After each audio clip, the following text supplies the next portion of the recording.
This video was brought to you by Markus Bil, Elbilmek, ABRP Planner, Stormberg, Kempower and Bilkomponenter. Yo, what's up? We are now sitting in the BYD Seal U. Yeah, so now we are in the BYD series where I test 3 BYDs back to back. The first was Dolphin, now it's Seal U, and then the last one is going to be the Seal. So Dolphin is like a compact ID3 size EV from BYD, and then the Seal U is more like a Model Y size. U is the utility part of it, and then the last one is the Seal is the sedan that looks like a Model 3 or yeah. So okay, so here in this test we're gonna test headlights, and then yeah, for you guys who are wondering, yeah, but why are you testing headlights in twilight zone?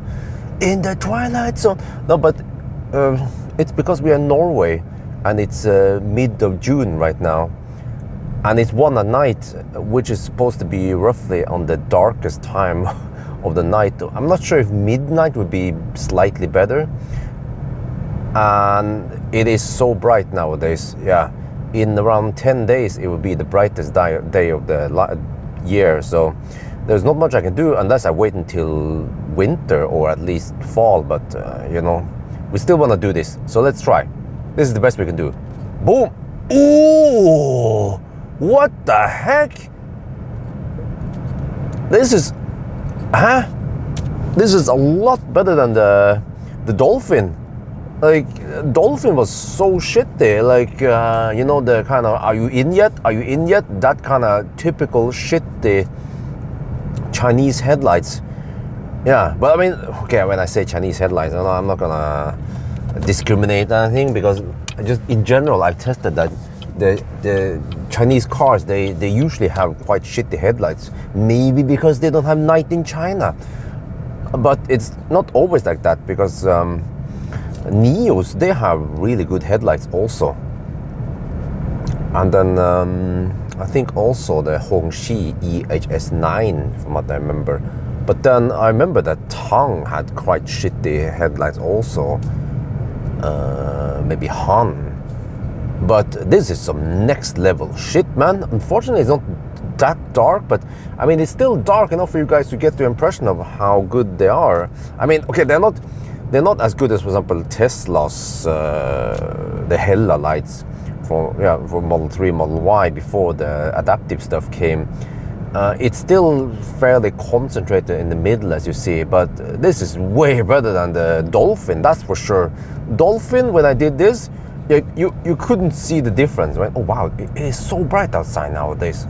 Oh, well, this is the best I can do. It's just that I live in Nordic country, and yeah, we have nature that happens.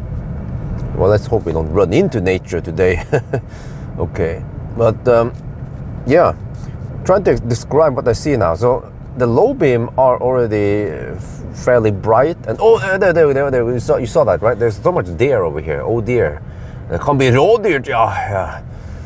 Okay, in case you guys don't know, rådyr means very expensive. It's like a slang for it. But then rådyr also means deer, yeah, but it's just spelled a little bit different. Well, actually, they spell actually the same, but it's, yeah, okay, anyway. I suck at Norwegian, yeah, shit, man. In case you guys don't know, I'm Norwegian citizen. I have a Norwegian passport. Well, you guys have seen it, yeah. But, wow, okay, so I'm trying to describe what this looks like. It has very good spread.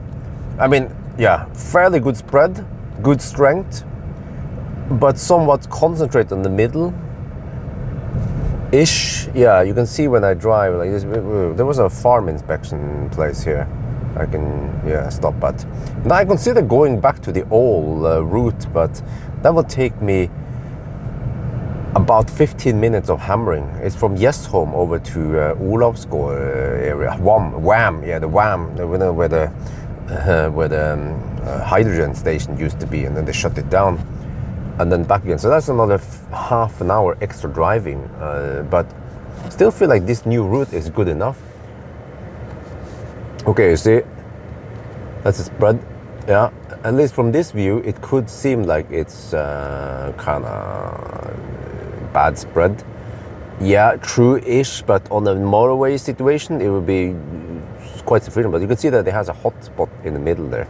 So yeah, the distribution might not be the best, but still, just from my point of view here, it is a lot better than the Seal. So yeah, no, that's my bad. Dolphin, man. There's names, man. Seal, dolphin. What is the next one? The shark, huh? Baby shark. No, but yeah. What else should I say, man? They are good. Okay, I mean, they are probably good enough for most people. Yeah, you can see here also on the trees. The trees onto the left there, they also get illuminated by this. But then in dolphin, it would be non-existent illumination. Yeah, on the side, on the higher up there, right? Like here, also here you can see if I stop a bit here toward the bush, I can go more like a short range like this. You can see better that it actually lights up fairly well. Yeah, so yeah, I'm quite impressed. Finally, some good headlights from the Chinese. They have figured it out. You know, the Chinese, they have slowly figured out what people want in Europe. So they, you know, like Xpeng. First, you laugh at them, right? Xpeng charging speed was horrible. Like, G3, anyone? Huh? Freaking chuddable, 50 kilowatts. Even the P7 was laughable. I tested it, but lol. And then they improved the charging speed. They improved the cooling, so it made it better. Cooling on the BYDs, on the other hand, doesn't seem to be very good. That's a different story.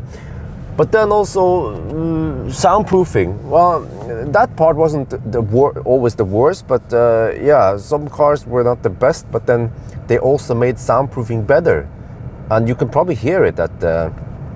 The Seal U is very quiet. I'm gonna go test now, measure the sound level, but I'm really impressed, man.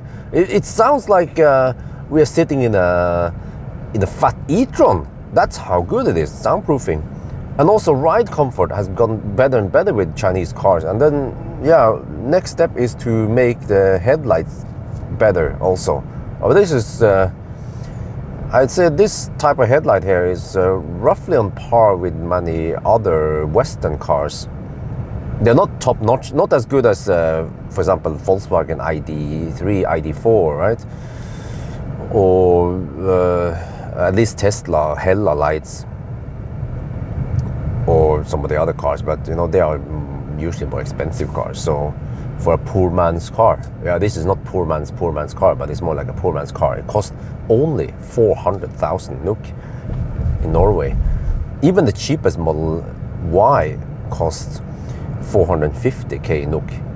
So in that regard, yeah, then it's pretty good. And okay, you can say, what about compared to classic Ioniq? This is way better than classic Ioniq. Classic Ioniq has candle lights.